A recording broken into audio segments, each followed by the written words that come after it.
Well, hello everyone from the Stache Show, Amateur Jane, in between and all around. Today we actually have a special guest joining us. He is a well-traveled individual, about I would say about 24, 26 Mhm. countries around, very well cultured, and honestly, everyone just loves him. And I don't think you could ever imagine him without an amazing beard.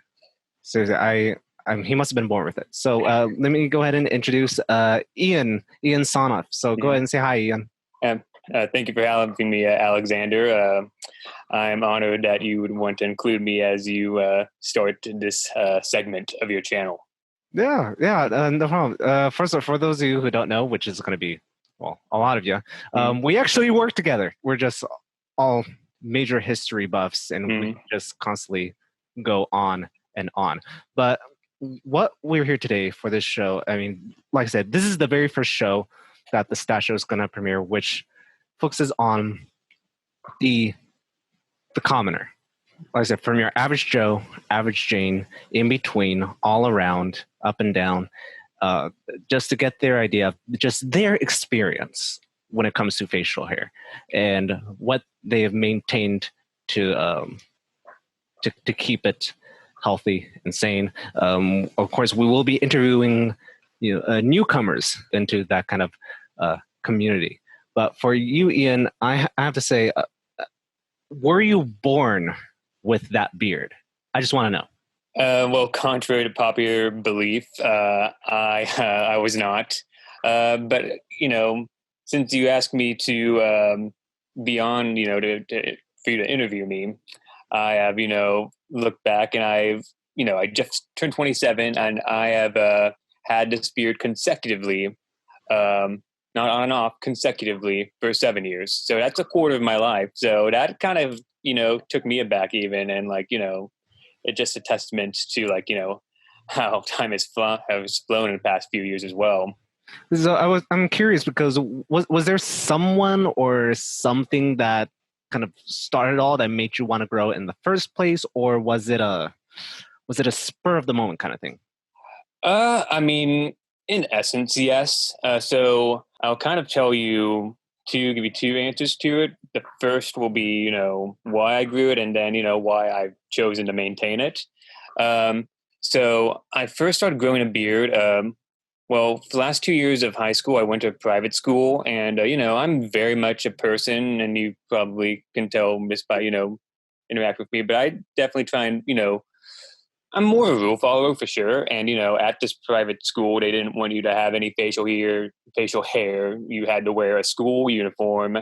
And, that was all fine and dandy for a couple of years. But then as I graduated, I kind of wanted to find a way to express myself. I think everyone, has that, desire to express themselves in a healthy way.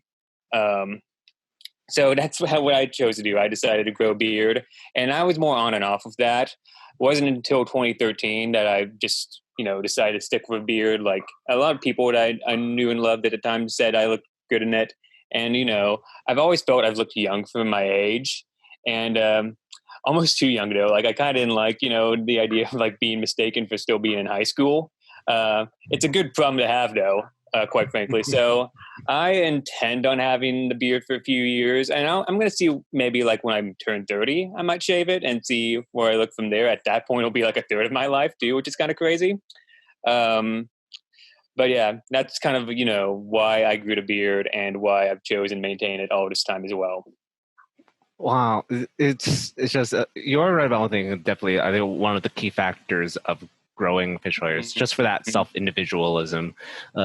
Also, because when you're growing it along the way, you're trying to figure out, especially at such a young age, how is it growing? Where is it growing less? Where is it growing more? What you can be able to accommodate. But so far, it just looks spectacular. You've had it for just pretty much ever since graduating. You were like, I'm free. Yeah. Okay. Exactly. Okay. Wow. So with that, what are the usual reactions to people around? What are their general thoughts? Do you often get certain responses and reactions? and I guess I would have to lead this on with your travels because you've traveled everywhere. So I'm curious, what were foreign reactions? Foreign reactions? I mean, I'm sure I get looks that, are elicited just because of my beard and I don't even know it. That's what, some people who had gone before me to certain countries, they would say like, oh, they're going to be blown away by your beard, depending where I went. And I didn't really get that. I mean, people take you for what they are. I mean, the most obvious examples really have just been at clubs, mainly in Europe, from drunk foreigners saying I look like a reincarnation of Jesus Christ. Mainly, I've gone Grigory Rasputin a couple of times. Oh my goodness, the Russians would love you. Yeah, so they do, believe me. But anyway, that's mainly been the most forward or obvious example, I guess you could say. I think some people have gone up to me and commented on my beard in another language, and I just didn't know what the hell they were saying. Those are the most like I said, most obvious examples. My impression was there's this one famous Israeli figure. I'm trying to remember who it was, but you see his picture a lot. I know who you're talking about. Is he like the guy who? He started the idea of relocating the Jewish people back to Israel. Yeah, I'm just trying to remember his name. Figures. I'm gonna go ahead and look it up here. Yeah, his name is Theodore Herzl. Yeah, that's it. Of. Yeah, it just for some reason that's what. When I first saw you come in, that one Christmas event that we worked together, you immediately reminded me of him, of Theodore Herzl, the founder of the modern Zionist movement. Yeah, and I'm like, oh my goodness, this is incredible. Yeah, well, I can add him to the list of historic figures who I resemble. Aside from all of your lookalikes, what's your daily care routine? I mean, what products do you go through? I mean, if you know my routine, it's pretty rushed. I mean, it's not that I'm a procrastinator. I just rush myself, and I'm end up getting 20 minutes early to where the hell I need to be in the first place. So I always forget. I feel like 75% of the time I forget to apply product for the most part. I've just used this guy. I don't know if you can see it, but it's called Jack Earl Company Rugged Beard. I got it for Christmas once. I've gone it once before at the public market in LA. I forget exactly where it is, but somewhere in downtown. It's right across from Pershing Square. But that's the main product I use. I don't, overdo it too much. What was that product again? It's called Jack Earl Company, Jack Earl Co. I can send you a picture of it later if it's more clear. And is that the only beard oil you use? How often do you use it? I mean, I try and use it for special occasions. I've been more adamant of trying to use it more often, which is weird because I'm using a mask more, so you don't really get to see my beard. But I feel like my beard is, it was starting to become more irritated with that whole the whole mask wearing thing, and so I feel like this kind of I gave that a try and it seemed to do the trick, or maybe it's just me thinking that. But I'll take it for what it is. Yeah.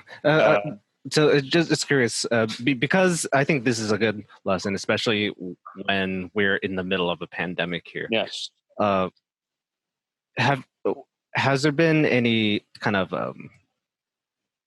I would say kind of a bit of a nuisance with the mask? I mean, of course it is mandatory, and of course we have to give up our upper lip beauty. In terms of safety as well, but because I've noticed that when I put my mask on, And you know me, I'm putting on about 2 to 3 layers of PPE. You know, I have the mask, I have my glasses, and I have a face shield. Because that's just in the situation we're in. But I know when I put the mask on, the hairs just start getting in the way, and they start creeping into further into my mouth, and it starts getting annoying. That's where I felt like beard oil and a light mustache wax just helps keep it smooth and keeps it from really getting in the way. Have you had any trouble with it lately? No, not really, actually. I mean, with the whole mask being inconvenient, sometimes having a beard can be inconvenient. If you get the ingrown hairs and stuff, like you kind of have to tough it out. I've had to tough it out. I mean, I feel like some people, like they've told me that, you know, they've had a beard, but then, you know, they have like, you know, a little bit of an irritant and they decide to shave it. So for me, like wearing a mask is no different than having this beard for like, you know, 10 years. Yeah, you think of it as another layer of PPE. Yeah, I mean, exactly. That's kind of like the anecdote I've used though, since you know we've had to abide by the mandate.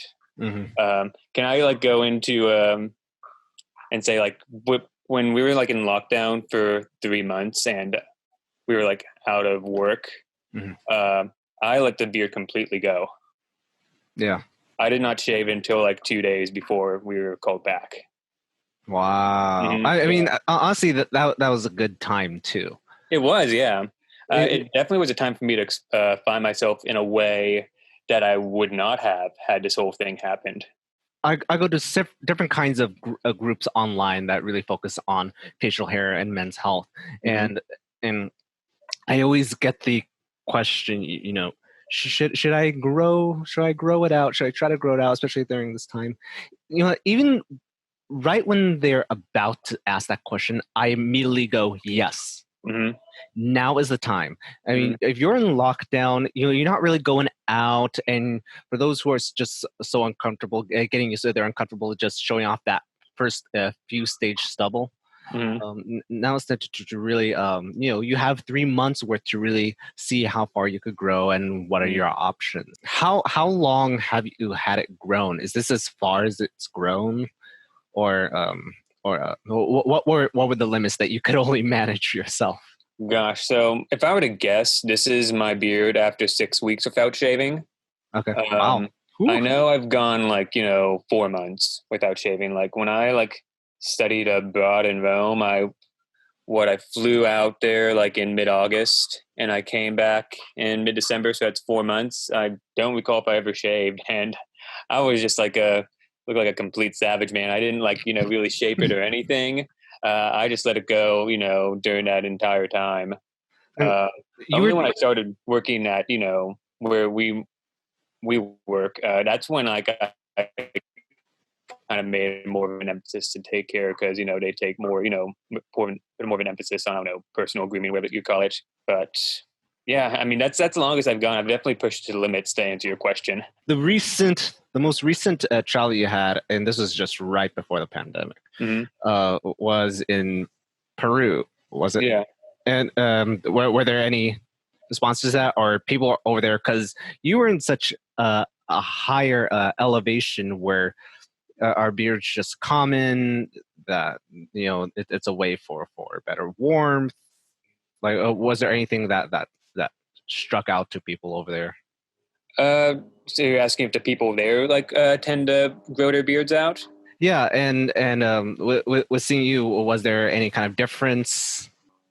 Yeah, I honestly don't remember like, you know, any like, you know, direct conversations concerning my facial hair in Peru. And it kind of depends where you go. Actually, in the more like, you know, high altitude areas, like the people there, they really don't grow beards over there. If you go down to Lima, I wasn't in Lima too long because it's too much like LA. Like it's like the only place outside of like, you know, Santa Monica where I've seen a pink berry overlooking the bluff. It was so much like it, but they're more like a laid back surfer culture in some respects. So I kind of saw more facial hair there. kind of switching to a different subject.